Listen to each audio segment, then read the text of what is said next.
규장각 한국학연구원에서 학예연구사로 근무하고 있는 정진숙이라고 합니다. 잘 아시겠지만 규장각은 서울대학교에서 유일한 기와지붕을 가진 건물이고요.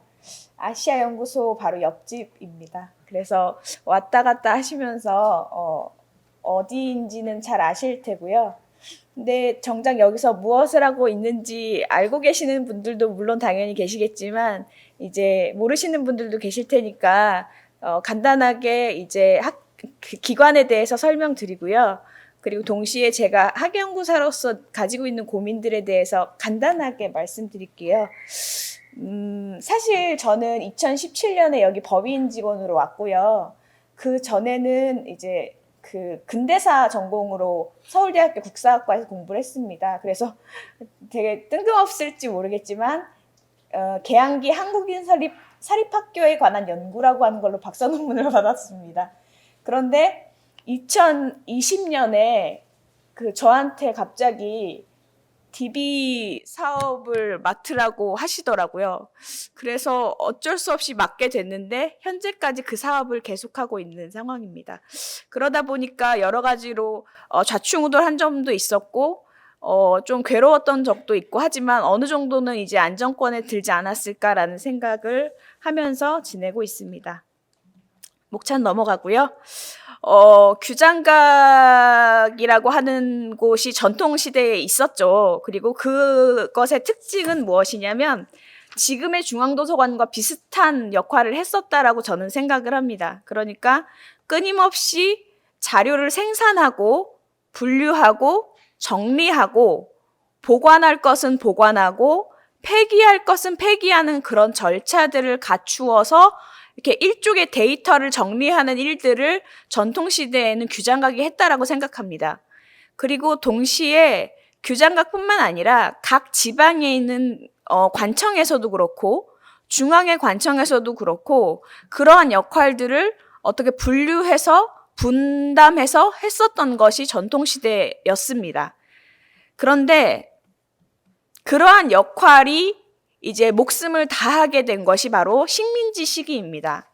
식민지 시기가 되면서 모든 자료들, 그러니까 조선정부, 중앙정부의 자료를 비롯해서 지방의 자료들이 모두 다 서울로 들어오게 되거든요. 그리고 그런 자료들은 일종의 자료조사라고 하는 명목으로 분류되고 정리가 돼서 이제 소위 말하는 서고 안에 잠들게 됩니다. 그러니까 아까 말씀드렸던 끊임없는 생산, 분류, 정리 그런 것들이 이제 없어지게 되는 생산의 기능이 중단되었다라고 할 수가 있죠. 그런데 굳이 식민지성에 대해서 언급할 필요가 있을까라는 생각이 들기도 하지만 이 당시에 일제 식민지 시기 가장 큰 특징을 언급하지 않을 수가 없어서 말씀을 드리자면 당시 일본은 서구식의 도서분류 체제를 가지고 있었고 그 체계에 맞춰서 자신들의 책들을 정리해 나갔습니다. 그리고 조선 총독부의 도서에 대해서도 그와 같은 방식으로 분류해 나갔어요. 그런데 조선의 자료에 대해서는 그게 아니라 사부 분류라고 하는 체계로 정리를 해 나갔습니다.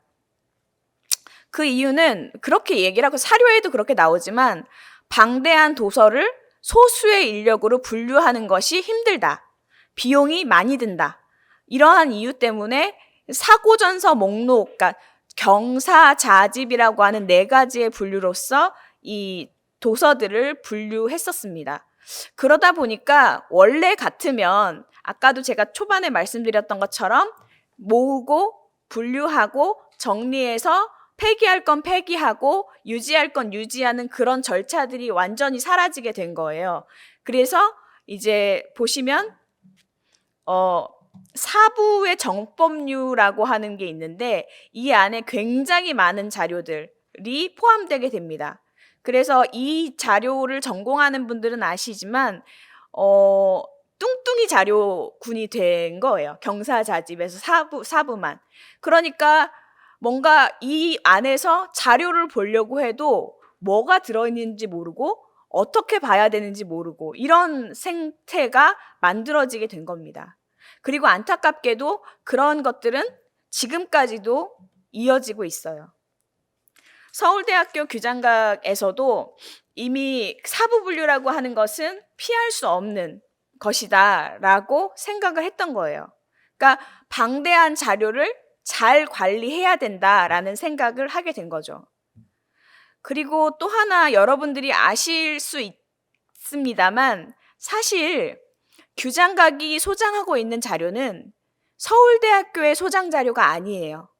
거의 대부분의 자료는 국유 위탁이라고 해서 국가의 위탁을 받은 것입니다. 그러니까 처음부터 그런 건 아니고요.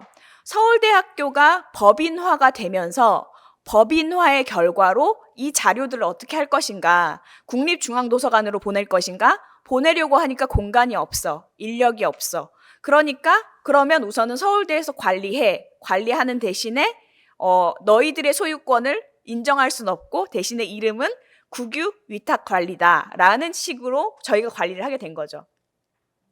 그렇게 하다 보니까 더 사부 분류라고 하는 것에서부터 벗어나는 것이 어려워지는 거죠. 무언가 새롭게 도전을 해서 분류하고 체계를 갖추겠다라는 생각보다는 현재 있는 것을 잘 관리하자, 이런 거에 방점을 두게 됐습니다. 그래서 현재 저희 같은 경우는 분류 관리에 집중하고 있습니다. 그래서 현재 저희가 총 5개의 서고가 있고 1서고, 2서고, 3서고, 4서고, 5서고라고 하는 다소 촌스러운 이름을 가지고 이제 서고를 관리하고 있습니다. 그중에서 제일 중요한 서고가 5서고고요. 다른 자료들 같은 경우도 사실은 뭐 그렇지만 5서고에는 국보, 보물, 그리고 세계기록유산이 들어가 있습니다. 그래서 특별히 잘 관리하고 있어요. 그리고 매년 2번씩 문화재청에서 오셔서 저희 서고가 잘 유지되고 있는지 확인하고는 하시죠. 그래서 저희는 어쨌거나 현재는 분류 관리에 집중을 하고 있고, 그리고 또 그 덕에 많은 예산을 받아서 어지간한 자료는 외부로 서비스하고 있습니다. 대부분의 분들이 오해하시는 게 있는데요. 웹으로 된 게 얼마 되지 않잖아요 라고 얘기를 하시는데 그렇진 않습니다. 보시면 그러니까 이거는 저희 구분인데 너무 전문적인 분야라서 그런데 규라고 하는 게 가장 핵심적인 자료거든요. 전체 자료 중에서. 근데 이 규 자료의 경우에는 약 60%가 웹으로 이미지 서비스를 하고 있어요. 그리고 그럼 나머지 40%는 뭐냐? 40%가 많지 않냐라고 말씀하실 수 있는데 사실은 이 60% 안에 복본으로 된 것들이 많아요. 그러니까 유일본들은 거의 다 촬영을 해서 서비스를 하고 있는 상태다라고 말씀드릴 수가 있을 것 같습니다. 현재 가장 핵심적으로 저희가 촬영하고 웹 서비스를 하려고 하는 것은 이제 고문서가 남아 있어요. 그런데 DB의 한계점이 있습니다. 저희는 이제 너무나 많은 자료를 가지고 있고 웹이 차고 넘치니까 항상 듣는 얘기가 그거예요. 속도가 느리다. 뭘 찾아야 되는지 모르겠다. 그런 얘기를 듣죠. 그리고 저 역시도 그런 여러 선생님들의 고민에 적극 동감하고 있습니다.